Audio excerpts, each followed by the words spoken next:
नमस्कार। इतिहास विमर्श की इस YouTube चैनल में एक बार फिर से आपका स्वागत है।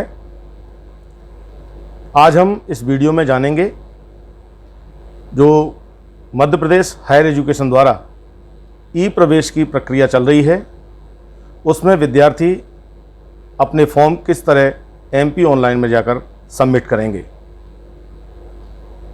दोस्तों, इससे के पहले हम ये चर्चा आपसे करें, एक बात और मैं आपको ये बताना चाहूँगा। ई प्रवेश की प्रक्रिया के अंतर्गत पहला चरण समाप्त हो चुका है। ग्रेजुएशन में यदि आप एडमिशन लेना चाहते हैं तो इसके लिए दूसरा चरण इसका प्रारंभ होने वाला है। वो 28 अगस्त से 3 सितंबर तक जारी रहेगा।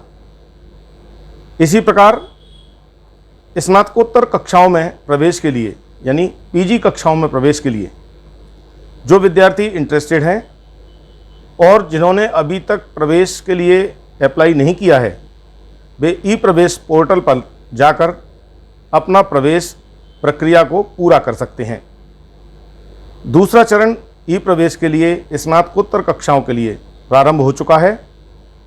एक बात मैं यहाँ विशेष रूप से बताना चाहूँगा कि कुछ विद्यार्थी अपने रिजल्ट्स का इंतज़ार कर रहे हैं, क्योंकि ओपन बुक परीक्षा के माध्यम से उन्होंने इस बार फाइनल ईयर की परीक्षा दी है और अभी तक उन परीक्षाओं का रिजल्ट आया नहीं है। ऐसे में केवल इंतज़ार करने से कुछ नहीं होगा। आप चाहें तो प्रोविज़नल एडमिशन के लिए ई प्रवेश पर जाकर अपना आवेदन कर सकते हैं। ग्रेजुएशन के बाद जो PG क्लासेस होती हैं उसमें सीटें निर्धारित होती हैं, इसलिए यदि आप इसके लिए लेट हो जाएंगे तो आगे आपको नियमित प्रवेश से वंचित होना होगा। इसलिए मेरा आपसे सभी से यही कहना है कि आप जितनी जल्दी हो ई प्रवेश की प्रक्रिया में स्नातकोत्तर कक्षाओं के लिए अपना प्रोविज़नल एडमिशन आवश्यक रूप से करा लें। थोड़ी सी चर्चा हम आज स्नातकोत्तर कक्षाओं की ई प्रवेश में आने वाली व्यवस्था के बारे में करेंगे, जिसमें स्नातक पाठ्यक्रम की संरचना कैसी है, विद्यार्थियों को स्नातक स्तर पर किस प्रकार से फॉर्म फिल करना है। जो MP ऑनलाइन में हमें साइट हम खोलेंगे MP हायर एजुकेशन की, तो उसमें क्या क्या उसके स्टेप रहेंगे उन पर चर्चा करेंगे। इसमें मुख्य रूप से कुछ चीज़ों का हमें ध्यान देना है। विद्यार्थी जब विषय ग्रुप निकालेंगे BA के लिए, तो उसमें एक मुख्य विषय यानी मेजर सब्जेक्ट रहेगा, एक माइनर विषय रहेगा यानी गौण विषय जिसको हम कह सकते हैं, और तीसरा विषय जो है वो वैकल्पिक या जेनेरिक सब्जेक्ट होगा। तो ऐसे 3 विषय का एक समूह हम चयन करेंगे। आगे हम चर्चा करेंगे पूरी वीडियो में, आप उसे ध्यान से सुने। इसके साथ एक आपको वोकेशनल कोर्स करना होगा व्यावसायिक पाठ्यक्रम के अंतर्गत, जो कौशल संवर्धन से संबंधित है। आधार पाठ्यक्रम अनिवार्य रूप से आपको लेना ही है, और इसके बाद इंटर्नशिप या फील्ड प्रोजेक्ट इत्यादि भी आपको लेना ही है। तो इसी पूरे सिलसिले में हम इस वीडियो में आज चर्चा करेंगे। आपसे निवेदन है इस पूरे वीडियो को ध्यान से सुने। जो लोग अपना ई प्रवेश पर अभी तक प्रवेश की प्रक्रिया को फॉलो नहीं कर पाए हैं, वो इस प्रक्रिया को अपनाकर अपनी कार्यवाही को पूरी कर सकते हैं। तो आइए जानते हैं कि ई प्रवेश के पोर्टल पर हमें किस तरह अपने फॉर्म को सबमिट करना है। ई प्रवेश के अंतर्गत फॉर्म फिल करने के लिए department of higher education Madhya Pradesh के होम पेज पर आपको सबसे पहले क्लिक करना होगा। इसके बाद ई प्रवेश के माध्यम से अंडर ग्रेजुएट ऑप्शन पर क्लिक करें। अब आपकी मेरिट लिस्ट की सूची ओपन हो जाएगी। इसमें सबसे पहले आप अपना नाम चेक करें कि वह लिस्ट में है अथवा नहीं। जब आप सुनिश्चित कर लें कि आपका नाम है, उसके बाद आप अपने प्रिंट अलॉटमेंट लेटर पर क्लिक करेंगे, जिसमें आपको अपनी एप्लीकेशन ID नंबर, जन्म तिथि और ऑनलाइन एडमिशन पासवर्ड डालना होगा। ध्यान रखें, फीस सबमिट करने के लिए से पहले आप अपना प्रिंट अलॉटमेंट लेटर आवश्यक रूप से निकाल लें। फीस सबमिट करने के बाद प्रिंट अलॉटमेंट लेटर नहीं निकलेगा। प्रिंट अलॉटमेंट लेटर में यह सुनिश्चित कर लें कि आपका चाहा गया कॉलेज आपको मिला है अथवा नहीं। यदि अलॉटमेंट लेटर में दिखाई दे रहे कॉलेज में आप प्रवेश नहीं लेना चाहते हैं तो कृपया आप 1000 रुपये की फ़ीस सबमिट नहीं करें और पुनः ई प्रवेश के 28 अगस्त से 3 सितंबर 2021 तक खुल रहे सेकंड ई प्रवेश के लिए फिर से दोबारा इसी प्रक्रिया को अपनाएं। और यदि आप प्रवेश लेना चाहते हैं तो एडमिशन फ़ीस सबमिट करने के लिए ऑप्शन को क्लिक करें। प्रिंट अलॉटमेंट लेटर वाले पेज पर दोबारा जाकर अपना application ID, date of birth और ऑनलाइन एडमिशन पासवर्ड को डालें और फीस सबमिट कर दें। इसके बाद हम उस पेज पर पहुंचेंगे जहां पर हमें कोर्स या सब्जेक्ट चॉइस करना है। यदि हम बीए में प्रवेश लेना चाहते हैं तो हमें साइड में बहुत से पेपर समूह दिखाई देंगे।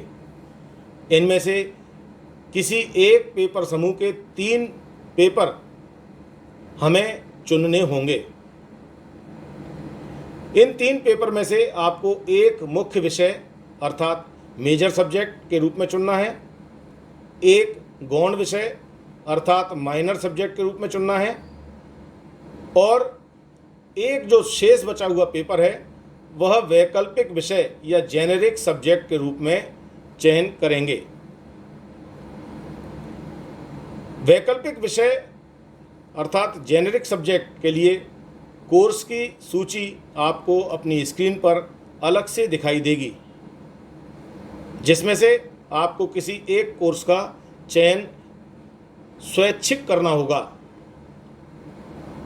उदाहरण के लिए यदि हम बीए में प्रवेश लेना चाहते हैं और हमने हिस्ट्री, पॉलिटिकल साइंस और सोशियोलॉजी विषय समूह का चयन किया है, यदि इसी विषय समूह में से हिस्ट्री को हमने मेजर सब्जेक्ट के रूप में चुना है, पॉलिटिकल साइंस को हमने माइनर सब्जेक्ट के रूप में चुना है और सोशियोलॉजी को वैकल्पिक विषय के रूप में तीसरा पेपर चुना है, तो दर्शाई गई वैकल्पिक विषयों की सूची में से हम चाहें तो किसी एक वैकल्पिक विषय अर्थात जेनेरिक सब्जेक्ट का चयन कर सकते हैं। यहाँ विशेष बात यह है कि आप अपनी मर्जी से अपनी पसंद का कोई भी एक विषय वैकल्पिक विषय अर्थात ओपन इलेक्टिव कोर्स के रूप में चुन सकते हैं। आपके लिए बेहतर यही होगा कि आप उसी विषय समूह से वैकल्पिक विषय का चयन करें जो आप 3 विषय के रूप में पूर्व में एक समूह के रूप में चयन कर चुके हैं। यहाँ यह बता देना चाहेंगे कि ऐसा करना अनिवार्य नहीं है, यह पूर्णतः ऐच्छिक है। यदि आप चयनित विषय से जो समूह आपने चयनित विषय का लिया है उसमें से तीसरा पेपर पढ़ना चाहते हैं तो आप पढ़ सकते हैं। जेनेरिक सब्जेक्ट में यदि विकल्प के रूप में आपका तीसरा पेपर आप यदि चाहें तो तीसरा पेपर एनएसएस, एनसीसी या फिजिकल एजुकेशन को भी चुन सकते हैं। इनमें से भी किसी एक को आप अपने लिए जेनेरिक सब्जेक्ट के रूप में चयन कर सकते हैं। तो वैसी स्थिति में आप मेजर, माइनर और एक जेनेरिक विषय को पढ़ेंगे। इन 3 विषयों के अतिरिक्त आपको एक वोकेशनल कोर्स भी अनिवार्य रूप से लेना होगा। इसे नई राष्ट्रीय शिक्षा नीति के अंतर्गत कौशल संवर्धन पाठ्यक्रम के रूप में अर्थात व्यावसायिक पाठ्यक्रम के रूप में इस कोर्स में सम्मिलित किया गया है। व्यावसायिक पाठ्यक्रम अर्थात वोकेशनल कोर्स के अंतर्गत आप दी गई सूची से किसी एक विषय का चयन कर सकते हैं।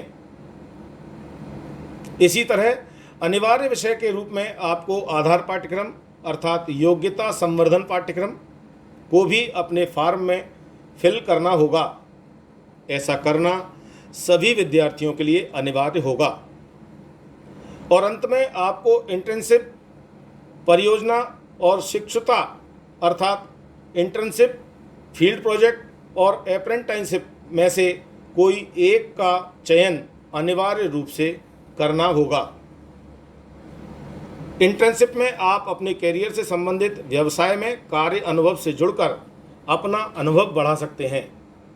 इसके लिए विद्यार्थी को किसी संस्थान में जाकर काम करने का अनुभव प्राप्त करना होगा। फील्ड प्रोजेक्ट के अंतर्गत आप किसी एक परियोजना पर काम करके उसकी प्रोजेक्ट रिपोर्ट सबमिट करेंगे और अप्रेंटिसशिप में आप अन्य जॉब प्रशिक्षण प्राप्त कर सकेंगे। ये तीनों जो अलग से विषय इस सूची में शामिल किए गए हैं, ये तीनों अनिवार्य हैं और इन तीनों को ही बीए, बीएससी और बीकॉम के छात्र लेंगे।